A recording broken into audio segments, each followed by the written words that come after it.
all of you come from different eras and times of the school, so let me give you a little sense of where the school is at the moment. So if we just selected, there are actually about 100 schools, about 120 or 30 in OAIS, which is the Ohio Association of Independent Schools, but these are the ones that you probably know about and are the most similar to us in size and power. There is Columbus Academy. So Columbus Academy has 1,160 some students this year, and that is a 1.9% growth change over 3 years. And you can see kind of what's happening at other schools. All the single-sex schools, University School, Laurel, and Hathaway Brown, struggle tremendously with drops in enrollment. They drop a lot and then they go up a little bit.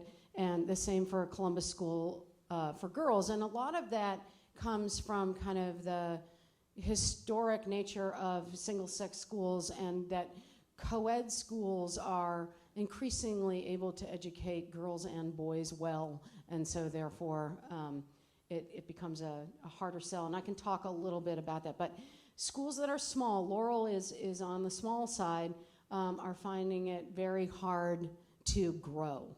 Schools that are on the large side are finding it easier to grow, and that's all kind of interesting. The tuition between a small school like Columbus School for Girls or Laurel's in Cleveland, so they're all about $8,000 more than ours in Columbus, is not differential of any real amount. It's about $1,100 to $2,000 per grade. So what ends up happening, I think, is that if you're a smaller school, while the intimacy is really appealing, the facilities and the energy that a large school can produce for kids becomes, without a big differential in pay, becomes kind of an interesting change. You can see our endowment is on the lower side. That's because in Columbus, philanthropy was something that came late, whereas in Cleveland, which had kind of early East Coast money, they developed philanthropic muscles much earlier. And so they have larger endowments. And we struggle with our endowment. It's the only thing we struggle with in terms of kind of basic data about a school. This just gives you a sense of the Ohio. I am the past president of OAIS, and one of the big concerns actually is that we have a whole number of schools that are kind of struggling seriously in enrollment. And then the ones that are really, like Hudson Montessori is a tiny little school. So if they get like 6 additional kids, it will have grown by 25%. So, some of that data is a little skewed. Then I compare schools to schools in the country. We are part of a group called Index, which are the strongest 200 independent schools in the country. And what I often, with the leadership team or the administrative team, do comparison data with aspirational schools that are in LA, San Francisco, Seattle, Chicago, Boston, New York, Washington, right? But those are much bigger and different kinds of markets. So comparing us, they're doing interesting things. They have different kinds of money and different kinds of clientele, and actually much different expenses. So one of the groups that I use with the Board of Trustees all the time is the ISACS group, and ISACS are the Independent Schools Association of the Central States, and these are the schools that we compare ourselves to. So why do I show you this? Because I want you to get a sense of the endowment and the operating expenses. Our operating expenses this year's budget that we're living on is a $40 million budget. We had a $50 million endowment over the summer, but I have a feeling the stock markets have done a little twist on that, and so we're probably down to about 48, 46. And so if you have a $46 million endowment, a $40 million budget, that isn't quite the ratio that you're looking for. In fact, the sleight of hand calculations that heads of school and chief financial officers talk about in nonprofit schools are 2.5 times endowment to your operating budget. And so we're not in that. So endowment, this is why you, as a graduate, you constantly hear about endowment. Endowment is a way that a school can protect itself from the ups and downs of the economy and other things that are happening because it's money that it has control over but doesn't need to spend. Let me give you a sense of admission. So in the Index ISACS group, We're on the larger side, we're orange, right? And that every single school you saw on that list is a blue line. And then in our yield, look how high our yield is. Yield means that if we offer you admission, you take it. So we are one of those schools in a market that is plays out both good and bad. But if we offer you admission, it's a really high likelihood that you're going to come. We are not terribly worried about competing with other schools if we offer you admission. We probably are satisfying your financial need as it is demonstrated. Attrition is really interesting too. We have incredibly low attrition, and you can see that that attrition rose for everybody, right? And ours rose in that amount from 3.9 to 6.5.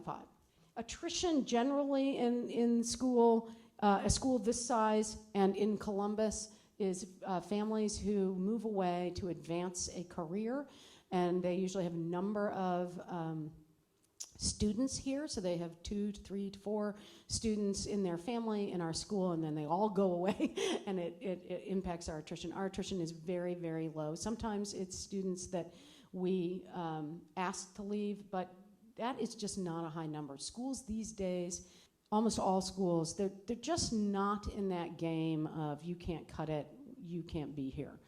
We're not going to change the bar, but we're going to try to do everything we can to support you to be able to do the work. Whereas I think, you know, this school and other schools like it in earlier eras were kind of proud of the kids that, you know, they proud to kind of shed people, and that is not the model. Tuition landscape, there's our tuition, you know, this is in terms of dollars, which isn't terribly, you know, it's all market driven, so it's not terribly, the bar graph is not terribly interesting. You can see that our aid recipients are pretty high, and yet as a percentage of enrollment, we're kind of lower, and in terms of dollars, not great. So we give an average of about $13,000 in aid award to about 25 to 27% of our student body, and we would like that to be both more money and a higher percentage. And the reason we'd like it to be a higher percentage is we would like to be able to have a model where we can afford anybody that we want, instead of feeling like part of the admissions decision making comes into whether or not we can afford to have you come. There are very, very few students on full aid, extremely few. And here's the assistance. You can see how it looks. So the average award as a percent of tuition among our same comparable group is low. Do you see that? And that's directly a result of endowment and some other things. Over the last 11 years, we grew by 97 students. We actually grew by about 50 students, and then we decided to add 36 students in an Explorer program, which is a 3-year-old program. And so we also grew the school, not just by students, right? You can see that we've grown in terms of full-time faculty.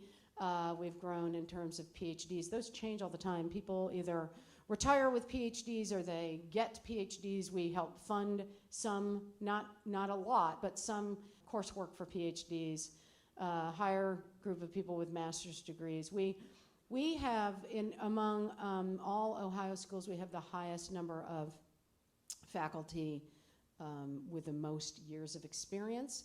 And I've noticed that a few schools like Hawken in Cleveland did a buyout of their older faculty, which was what schools do. And the reason they do that actually is to regain some equity on the salary scale. The problem, as you know, is that we have John Exline and David Block at the very top of their longevity time, and I don't want them to go away. So in the laws of benefits and tuition, if you offer a buyout, you have to offer it to everyone. So you have to offer it to everyone of a certain age or higher, and if those two are at the top, then I'm not doing it, and so they're going to have to negotiate their own deal. So over the last 11 years, this is just how things have changed. We're really typical. This is for a school this size that's growing and getting stronger. We went from $26 million endowment when I arrived to $43 million. A lot of help from the stock market, but also from lots of gifts. And there is just greater and greater philanthropic interest in this school, which is wonderful. And Eric and his development team have done a fantastic job. Our operating budget is growing. It's incredibly expensive to add buildings, because then you have to add people who clean buildings, and you have to add heating and lighting and water and all those things for square footage. So we've grown 40% in indoor facilities, and I hope if you haven't taken a tour or seen things, you will go look at the field house and the weight room and all the things. This is very different. We spent $1 million on the theater, putting in a balcony and making it a 500-seat theater so the entire upper school could fit. And then as soon as we did the theater and the field house, theater opened in October and the field house opened in January. In March, we went into COVID shutdown. So it was one of those things about spending a lot of money and building beautiful facilities and then not being able to use them. And the annual fund has grown, and the annual fund has a wonderful mechanism of all day for CA, which adds spirit and enthusiasm while you can be anywhere in the country. Our national test taking is really outstanding. I have something, if you want to know more, I can show you some things about the APs. We are increasing the number of students that take APs. We have human geography now. We have all sorts of offerings in math, science, history. We have much higher numbers of students who are students of distinction. So that's whether you have a 3 or higher. So we have many more students who are taking multiple exams and many, many more students who are getting 3s or higher. And that's really helping us in the college process. It does 2 things for us. It helps us in terms, national testing is a comparable data piece across, when colleges are comparing kids from Hotchkiss in Connecticut or Harvard Westlake in LA and Columbus Academy kids. So we went through COVID and we went through some of the same things that everything that are happening in the country, with a lot of consternation and vitriol, and our kids aren't so much behind. They're behind on reading, but they're not so much behind on other academic skills, but they are really behind on social skills. So what we've done is tried to start the year a little bit differently. I done some reading about Jonathan Haidt, who did research a long time ago, actually. He's written a number of books, and this is probably 15, 20 years ago, but it's still interesting. He started to talk about what makes people feel elevated and what makes them inspired, and he says that the brain is wired that way. It started out when he started studying disgust. He was trying to study what repels people. What he learned was that he felt the same things that were triggered in the brain as when you come across something really stinky or something and you want to stay away from it, your brain triggers that, right? When you see someone do something that you believe is abhorrent, that is antisocial, that is that you really dislike, your brain does the same thing. It tells you pull away, get away from it. And he says that what happens is that in your mind's eye, you actually see someone drop down a social ladder. They go from being higher in your estimation of them to lower in your estimation of them. Consequently, and conversely, when your brain gets elevated, when it sees something wonderful and lovely that someone does, that's altruistic, that's kind, you feel better about human nature. You want to go do something kind yourself. So it has a social impact and your brain is affected. And why I think this is interesting is I think we're all in a terrible spin of reacting to other people's vitriol. And it's time for us to react to other people's kindness, right?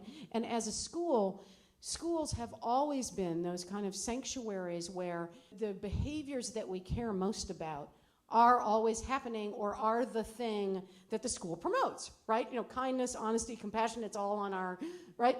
Those things after COVID are harder for the school to carve out because the world, people's home lives, they've all kind of drifted in and out of school. The boundaries of what school gets to say is the way you get to behave. The boundaries of people's home lives coming into school. I mean, at one point, the year after COVID, we had students that were like, today I'm not going to go to school, I'm just going to do Zoom from home. It's like, we're not really going to do that anymore, right? It's not really your choice anymore. So you can imagine how that was hard.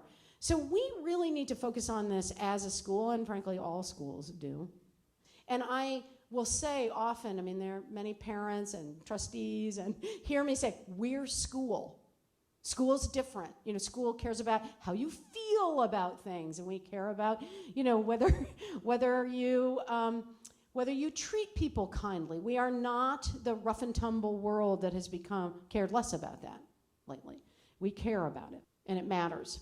So when participants in Heights study witnessed unexpected acts of goodness, they described themselves as being surprised, or under the surface demonstrated that they were changing their views about humanity in a more optimistic way, triggering higher goals for themselves. Love and a desire for affiliation are the most commonly reported effects, even when hearing about an act of goodness secondhand. Part of what's going on in schools and part of mental health issues and part of the consternation comes from the fact that we need to do a greater, more obvious job of both the way we behave, but what we choose to elevate to our students and how we choose to focus on things. I did a little reading over the summer. We're going to work very much on NeuroTeach over the next year or two, which is all about how in the last 30 years we've done a lot of studies on the, you know, brain studies are amazing, and what we know about the brain absolutely informs what we should be doing in class and how we teach. That we know a lot about the brain, about teaching and learning, and it's important that teachers know those things, and they deserve the right to know them, they deserve the right to be taught them, and deserve the right to understand how learning works. One of my favorite books on teaching has this little pamphlet in the back. It's an 1891 pamphlet by a woman named Amy Hall. It's called the Ways and Means series, Points Picked Up, or 100 Hints of How to Manage a School. And if you look at number 1, and I read this to the faculty at the beginning of the year, and they may have heard me refer to it before, but it says, begin school as if you had just heard good news and took pleasure imparting it, and keep this up all day.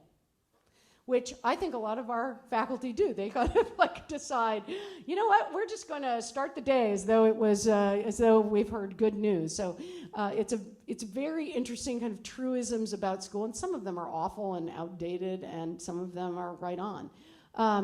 When you look at number 5, it says, get parents to visit school, even if you have to resort to giving exhibitions in which their children show off. Now think about wax museum and junior speeches, and right, I mean, we're doing this all the time in school. And then I really love number 58, which says scholars should not be detained after school hours as punishment or make up deficient lessons. They belong to you only during school hours, and that is your authority, and it ceases after that, right? So that's kind of interesting. Don't kind of dominate their day. And then 57, scholars should be not kept in at recess. It is not play alone that those who detained are so deprived of, but that necessary physical exercise and relaxation from mental application which the young so require. So right after telling you that we're going to focus on NeuroTeach, in 1891, people knew that exercise helped brain power and helped students sit in classes. Here's NeuroTeach, the old truisms, and students need frequent opportunities during the school day to play, right? So they're making a lot of money off of publishing a book that says the same thing that Amy Hall tells us in 1891. In Columbus Academy, we came up with what we call the 5 qualities that we will guarantee are happening in our classroom, or teachers are working on them. And this is not content-driven, and it's not really even pedagogy-driven, but it is establishing the 5 qualities of the relationship students will have with teachers in a classroom. Teachers are intentional about cultivating rapport and trust between themselves and students and among students. Teachers establish and communicate expectations. Teachers set norms and develop student skill for respectful dialogue and interactions. Teachers actively manage the relational dynamics of the classroom. Teachers create a classroom environment that is engaging for all students. One of the problems is that teaching is getting harder and harder and harder. And it's getting harder because the world outside has a different relationship with institutions generally. So even our young parents, you can see, have this kind of pull. You know, my parents were happy to send me to school and happy to have the institution that I went to influence me. And they didn't see it as dangerous or negative, and I'm very much, I mean, it's not rocket science that I'm running an institution, because I was really raised in that. You are a product of our family, but you are also a product of institutions and all those things. The world just isn't like that anymore. Even though this is a rich and deep and kind of thick institution, the world questions everything that goes on. I might not want that teacher to teach that thing to my child today. I might not want my child to read that book. I don't care whether the teacher is educated and has chosen it. I might not want, right? And so what's been required of the school and of teachers is to have more of a way to articulate the way they approach things in the classroom. And these 5 things are, we work on rapport in the classroom. How do I know that you do? We have these 5 things that we can illuminate for you, and you can look into them. Finally, last year I asked people if they'd like to read with me The Courage to Teach. I think I had about 45 faculty and staff. And I just thought this was a wonderful quote. Courage to Teach was written 25 years ago by Parker Palmer, who is a Quaker and studies human nature, basically. And many of my colleagues have read his books, and I didn't even know who he was, and I thought this was a wonderful book. Good teaching is an act of hospitality toward the young, and hospitality is always an act that benefits the host even more than the guest. The concept of hospitality arose in ancient times when this reciprocity was easier to see. In nomadic cultures, the food and shelter one gave a stranger yesterday is the food and shelter one hopes to receive from a stranger tomorrow. By offering hospitality, one participates in the endless reweaving of social fabric on which we all can depend. Thus, the gift of sustenance for the guest becomes the gift of hope for the host. It is that way in teaching as well, and teachers' hospitality to the student results in a world more hospitable to the teacher. Reweaving social fabric is a major piece of what we do as a school. Even though we have outstanding academics and all those things, it really is the currency with which we operate, and so it is a huge focus for us in the next, at least this year and maybe next year, because the social fabric of both our school and lots of institutions around us and, in many ways our country is getting kind of torn and picked at, and we need to react as though our families are all in that maelstrom with us. I would love to answer any questions that you have. When you're going to attract new faculty, as you guys have very successfully done, what is it that is most attractive about Columbus Academy and teaching here and working here? Because you do expect a lot from your faculty. Obviously, you talked about building these relationships and building the environment. Sure. It's kind of hard because you have to kind of over-explain what you get here, and often people don't really get it. And I have resorted to recently finding a number of faculty who are presently here who came from public schools to kind of reach out to a candidate that we're really interested in, kind of translate what actually it's like to be here. I'll just give you a quick story. We hired this wonderful math teacher in upper school, and we had our first day of new faculty. And the first day of new faculty, our kitchen puts out, the Ritz, and there's sliced steak on, salad, and it's only 25 people or something, but they've got it all out. And she walks up and she has a Visa card, and she said to the head chef, Stephanie, I don't know who to give this to. And she said, we feed you every day. And she came to find me later and she said, I can't believe that this is what I get, right? And it isn't actually that that's what she gets fed, it's that the school treats you in a way that it feeds you every day, and that's part of the relationship of working here. So we do talk about, student-teacher ratios, and certainly we can almost always, by a lot, guarantee them that they're going to have sometimes half the number of students, or at least 25% fewer. But you have to also want to be part of an institution to be a faculty member here. We don't define success as you come and you teach your classes and you leave, and it's not transactional. And so if you really live in the world of transactional relationships, and you could be a very good public school teacher and kind of protect yourself through the transactional design, you wouldn't be happy here. And we spend a lot of time trying to talk to teachers about that. Okay, well, thanks for being a great audience, and come up and find me if you have any questions.